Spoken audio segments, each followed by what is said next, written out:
Well, hi, and thanks for joining us for another edition of Your Schools. This is Guy Sconzo.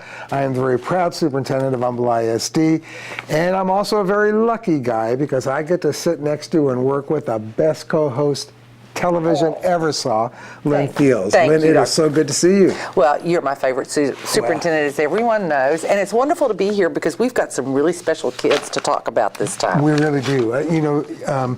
You said it time and time again, and you're very right, that the best thing about getting to do this show is spotlighting the many, many very special students that we have in our community, in our schools, and this show is going to be no exception.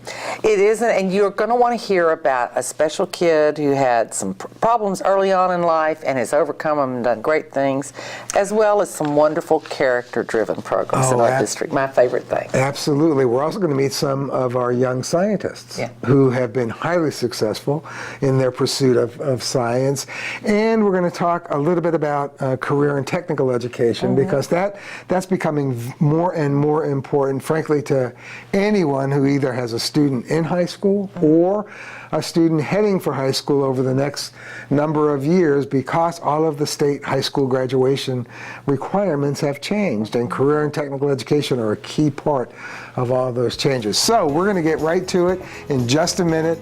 Be patient and stay with us, and come on back.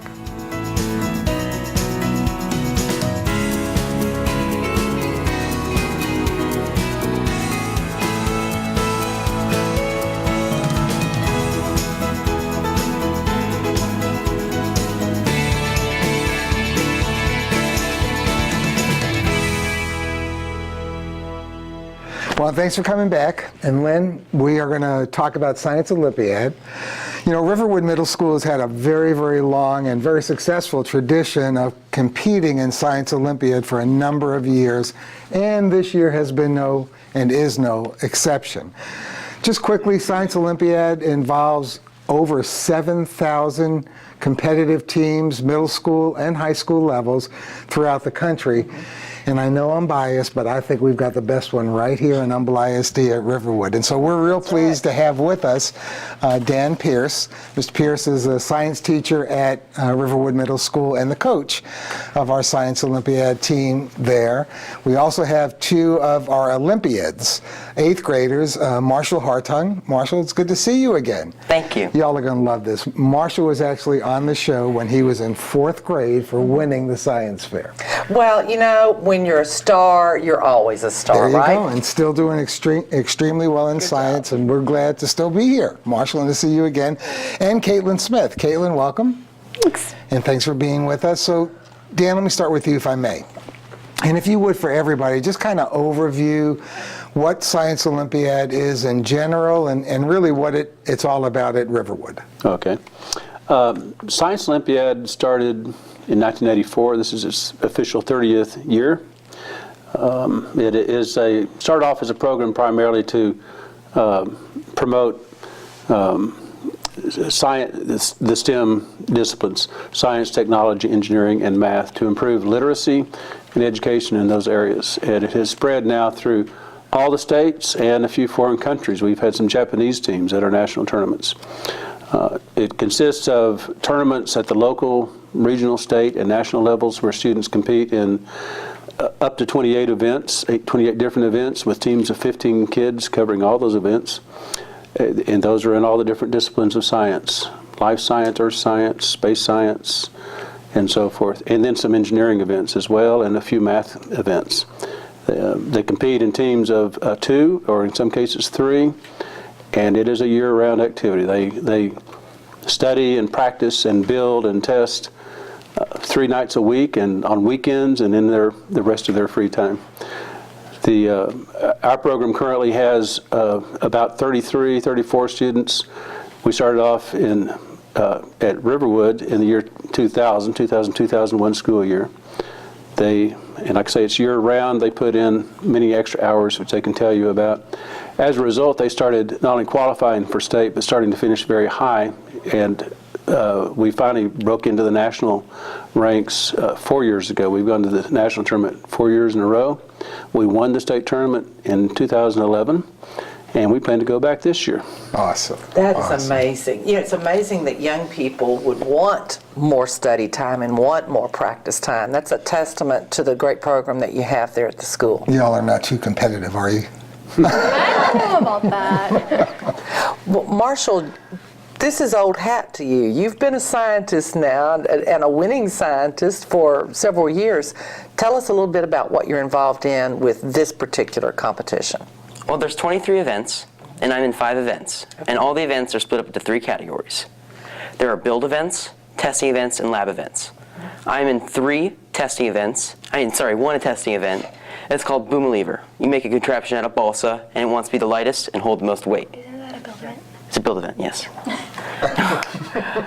And there's also 3 study. Well, absolutely. I'm used to that. That's I'm in 3 study events, and it's astronomy, geology, and cartography.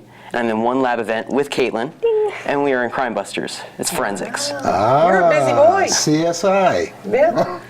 So, Kaitlin, is that the most fun activity or competition? I do like Crime Busters, but personally, I like meteorology the best. Oh, okay. Oh, she's a budding meteorologist then. My experience with Science Olympiad allowed me to help qualify me for a college-level meteorology class. Wow. That is awesome. And I completed and did very well in it. Hey, congratulations. We're going to see her on TV pretty That's soon. exactly right. So, can you tell us a little bit about why the weather's been so weird this winter? The polar vortex. The polar vortex. Yeah, there you go. Well, it sounds to me like you've got a career path already mapped out. Not necessarily. No. She has many options. Well, you have. Marshall mentioned all of the events that y'all are involved in. How many students are doing each event, or are they doing them in groups like this? Well, it varies quite a bit. We have some that are, I guess, more popular than others, but we have about 4 or 5, in some cases 6 or 7 students that practice an event regularly. These are students from, most of them are 6th through 8th grade. We have 2 5th graders that practice with us, come over and participate, and we were able to get them into one of our practice tournaments this year, got them some tournament experience. We have 2 9th graders that compete with us. We can have up to 5 9th graders on a team if they competed with us previously. Mm-hmm. But we only have 2. We generally compete primarily with 6th through 8th graders. Wow. So, as I said, we have about 5 or 6 per event. And when we go to the tournament, we can only have 2 in the event, of course. We take teams of 15, so right now we're carrying 2 teams at all the tournaments, all the way up to the regional level, which we've already completed. From this point on, we'll have just 15 students at the state tournament in May, and then hopefully the national tournament later in May. Wow. No doubt. No doubt you guys are going to make it to national. amazing. They're telling us that we're running out of time, but very quickly, because I'm really very curious. So Marshall and Kaitlin, and Mr. Pearce mentioned this, but I know you guys put in an extraordinary amount of time. Time after school, nights, weekends, preparing for all of the competitions. I'm curious as to, what really causes you, what motivates you to give that kind of time and energy to Science Olympiad? I just enjoy all of science, and I enjoy learning about the world around us. Awesome. It's interesting stuff, but things that you learn in Science Olympiad, and the normal science curriculum doesn't necessarily go very well in depth in a lot of things. So I do Science Olympiad so that I can go in depth on the things that I want to learn more about. Awesome. Awesome. Well, thank you all for being with us. Dan, you understated it. You more than facilitate Science Olympiad. You lead it, and we're very grateful and feel very blessed to have you doing that for our Longhorns at Riverwood. It's so hard for me to say that. I know it is. At Riverwood, and Marshall and Kaitlin, congratulations. I know we'll see you at Nationals, and Kaitlin, going to be looking for you on TV. And Marshall, before you graduate from high school, We'll see him again. That's right, one more appearance on the show. That's right. Thanks again. Stay with us. We'll be right back.